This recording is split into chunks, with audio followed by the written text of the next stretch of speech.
Territorial Fighting over Delaware by Caleb Yoslov. When you think of America nowadays, you probably think of big cities with many people and overwhelming technology. Well, hundreds of years ago, this land was only populated with Native Americans and wildlife. Slowly, people started coming from around the world, flocking to this new fabled land. According to a book I read, The Colony of Delaware by Susan Whitehurst, in 1609, an explorer named Henry Hudson found the place that would be later called Delaware. He was looking for a faster way to get from Europe to Asia to buy spices. Once he explored the land a bit more, Hudson sailed back to the Netherlands and told the Dutch that the land he'd seen was filled with forests, rivers, and wildlife. In the book I read, The Colony of Delaware, I found that in 1631, the Dutch built Fort Zwenendal, which means Valley of the Swans.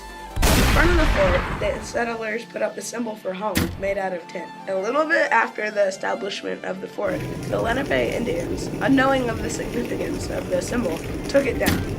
The Dutch deemed this act offensive and killed the Lenape brave who had removed the symbol.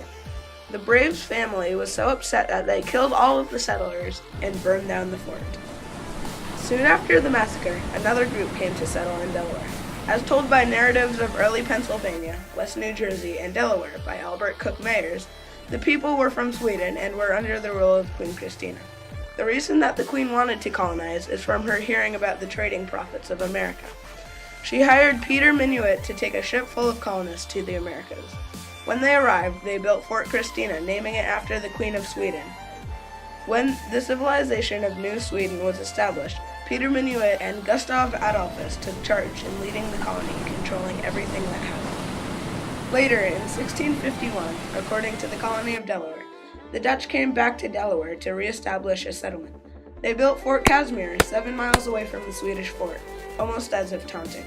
They came back because they too wanted profits of the land. As told by Dr. Peter Stebbins Craig, in September the Dutch governor Stuyvesant, with 7 armed ships and 317 soldiers, invaded New Sweden. Badly outnumbered, the Swedes surrendered the colony without a fight. As explained by the Colony of Delaware, from 1655 to 1664, the Dutch and Swedes continued to fight over the thriving land. As interpreted by Susan Whitehurst, in 1664, King Charles decided he wanted the Colony of Delaware for his own, after hearing about its thriving reports. Under this command, James, Charles's brother, headed out for the seizing of the fabled colony. He left with 300 soldiers and well-armed ships. When he landed, his English navy easily defeated the Dutch.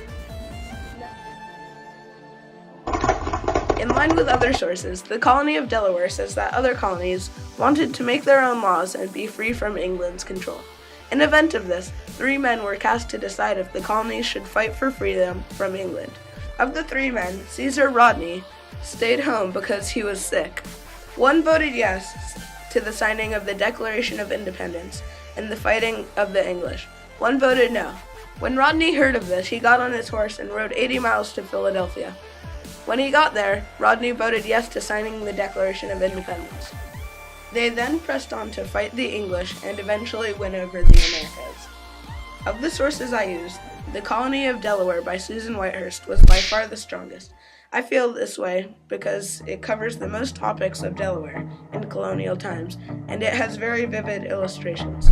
Narratives of early Pennsylvania, West New Jersey, and Delaware by Albert Cook Mayers was also a very strong source because it focuses deeply on certain topics. Chronology of the Swedes on the Delaware by Dr. Peter Stebbins Craig was somewhat strong, but didn't focus on anything else except for the Swedes. Overall, though, the sources were all very informative.